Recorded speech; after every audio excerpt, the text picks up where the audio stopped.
Hello, I am Gilbert from the Department of Bioscience Technology at Chung Yuan Christain University, Taiwan. In this video, I would like to briefly explain one of my research titled A Comprehensive Painkiller Screening by Assessing Zebrafish Behaviors After Caudal Fin Amputation. Without further ado, let us get started. Pain is an evolutionary well-conserved mechanism with an essential role in the survival of animals. Consequently, many pain studies have been developed either in vivo or in vitro models. Various animal models have been utilized in this study. Recently, zebrafish have joined the repertoire of promising alternate models in translational research, especially in nociceptive tests due to their similarity to other vertebrates in the development and organization of peripheral and central nociceptive processing systems, and currently, many researchers have used zebrafish to assess nociceptive activity and their associated behavioral paradigm caused by different stimuli. In addition to ethical considerations, pain studies in humans are difficult due to standardizations not being possible. However, using animal models, researchers can appropriately quantify their behavioral responses that could be considered equivalent to human pain. Many fish studies have demonstrated that in response to a noxious stimulus such as fin clip, disease, and parasite infestation, they perform abnormal behaviors lasting for several hours or even days, indicating a prolonged complex change in behavior. Previous studies have shown that the fin clip procedure is painful for zebrafish, indicated by a significant reduction in movement complexity. However, this behavioral alteration could be ameliorated using pain-relieving drugs. Zebrafish have been used as a model to study the embryonic development of cyclooxygenase 1 and 2, which play a central role in the inflammatory cascade by converting arachidonic acid to prostaglandin that in turn is converted to bioactive prostanoids by specific terminal synthases. In the present day, these two COX isoforms are gaining attention in many research fields, especially pain studies, since they are the major targets of nonsteroidal anti-inflammatory drugs, one of the most widely used pharmaceuticals for pain management in human and animal. Generally, these drugs inhibit the activity of these enzymes, resulting in decreased synthesis of prostaglandins that are involved in a wide range of physiological responses, such as inflammation, swelling, contraction, and pain. However, these drugs also could induce unpleasant side effects on animal and human health, like gastrointestinal irritation and bleeding, even at low doses. Despite their risks, these drugs are still widely used as agents for symptomatic treatment in various organisms, including humans, rats, and fish. Based on our prior study, using painkillers is essential in zebrafish since it could help recover their behaviors after the fin amputation procedure. Unfortunately, only very few studies evaluate the effectiveness of various analgesics in ameliorating zebrafish behaviors after the fin clip procedure. Today, lidocaine is the most frequently used local anesthetic in fin amputated zebrafish. However, the side effects in zebrafish behaviors were also observed in the fish after being treated with lidocaine, including a slight alteration in their exploratory behaviors. Therefore, although most painkillers have been studied in humans and rodents, there is still a need to find alternative drugs that can help fish restore their behaviors after fin amputation with very minor or even no side effects, considering the frequent use of fin clip and amputation procedures in many fields.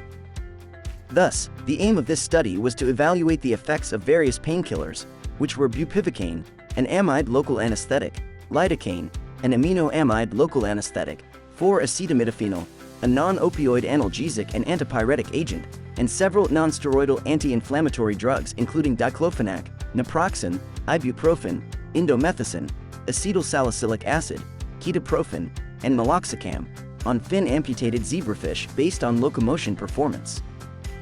This aim could be achieved by conducting several experiments described in the figure below.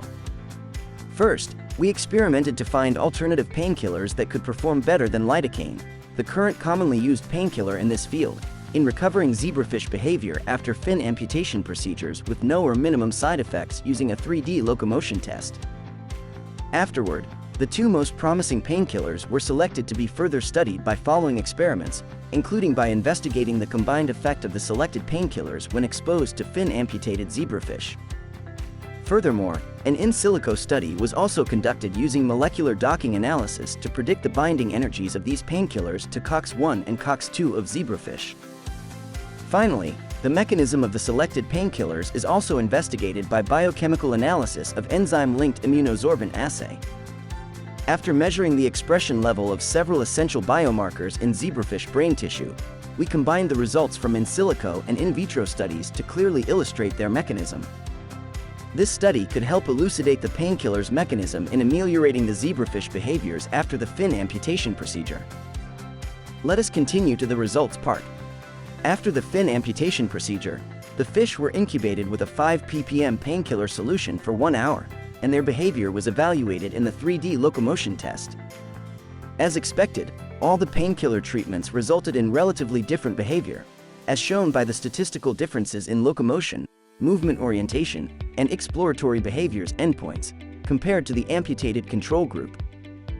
3 painkillers, which were meloxicam, 4-acetaminophenol, and lidocaine, were found to have the most imperceptible behavior recovery effects compared to other painkillers, while administrations of diclofenac, naproxen, and ibuprofen were found to cause the most prominent recovery effects in terms of the behaviors of the fin amputated fish.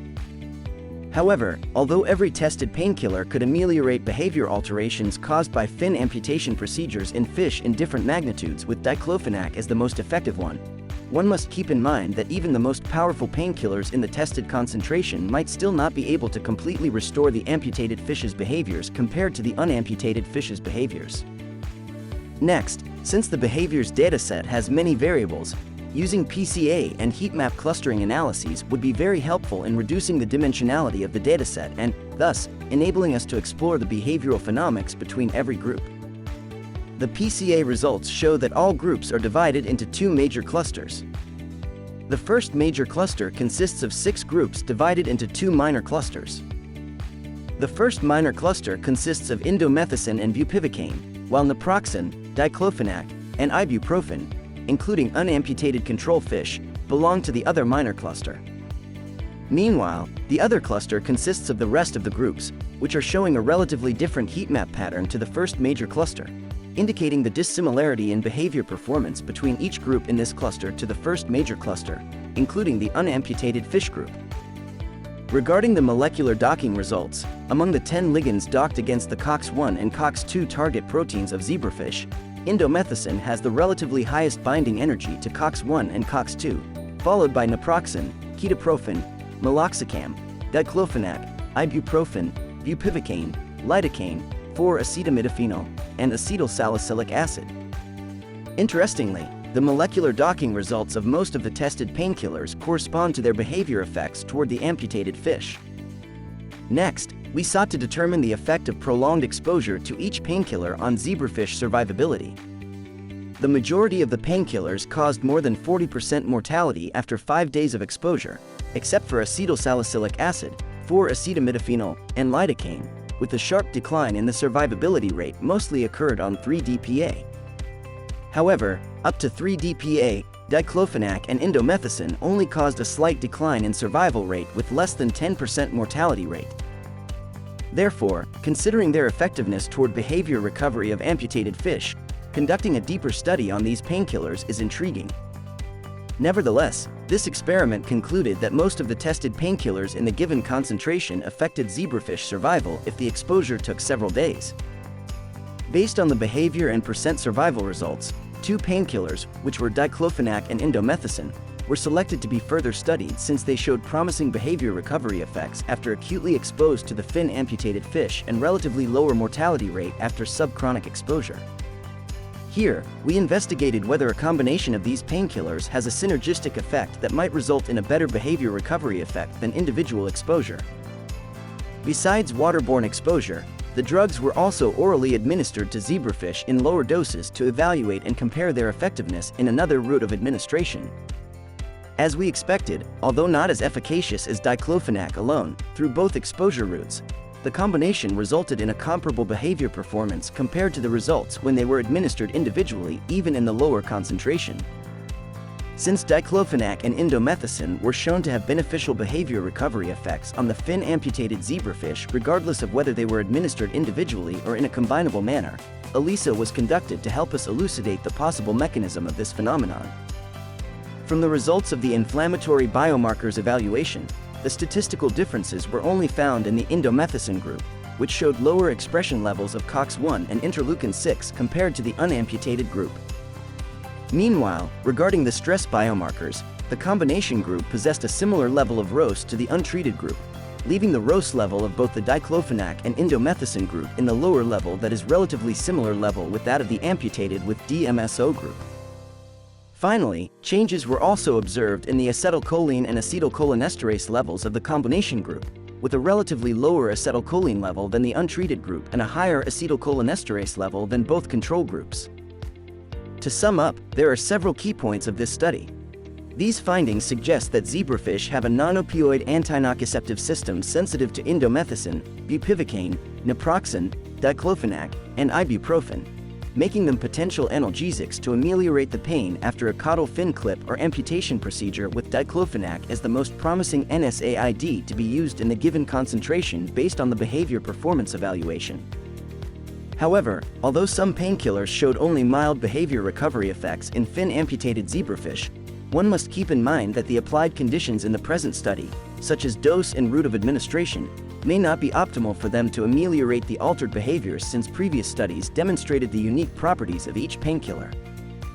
Next, although each tested painkiller was shown to have a relatively high binding affinity to zebrafish COX-1 and COX-2 according to standard drugs, as also already well-known properties of these drugs, the present study highlighted the difference of each drug's binding energy toward those receptors that might help in elucidating the differences in their behavior recovery effects toward amputated fish. Third, combinations between indomethacin and diclofenac, with some differences in their mechanism of action, led to a reduction in their effective doses and their adverse effects, which is in line with previous findings, and it represents an improved option for treating pain in zebrafish. Finally, ELISA results indicate that while most of the value differences in nearly all the biomarkers did not reach a statistical difference level, these minor changes in each tested biomarker are sufficient to cause behavior alterations in zebrafish. Despite its promising efficacy, the side effects of the combination of indomethacin and diclofenac have not been evaluated yet.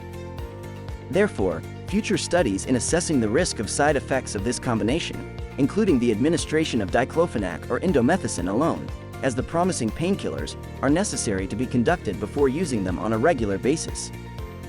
Next, although lethality was observed after subchronic exposure to most analgesics, this phenomenon may be overcome by only acutely exposing the amputated fish to the drugs in the tested concentration, since this time is the most critical time points for the fish to encounter the pain. This hypothesis is also needed to be verified in future studies. One has to keep in mind that the efficacy of each painkiller was evaluated based on the behavior performance of the fish.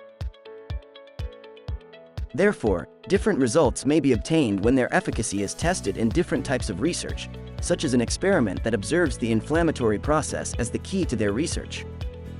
Finally, even though future studies are still required to verify the mechanism, interaction, and optimal condition of these painkillers, the present study contributes to improving the zebrafish handling and treatment after fin clip or amputation procedure. Taken together, based on the results obtained in the current study, we believe that the current method can be used in some applications in the future. This method could be potentially useful to effectively and appropriately analyze the effectiveness of analgesic drugs in ameliorating pain in animals, especially zebrafish. Furthermore, considering the rapidness of this analysis, researchers would be able to conduct a screening of various drugs in a relatively short amount of time and, hence, enable them to do a comprehensive comparison of drug performance.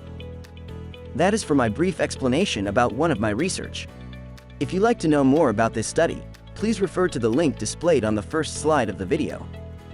Thank you for your time and have a nice day.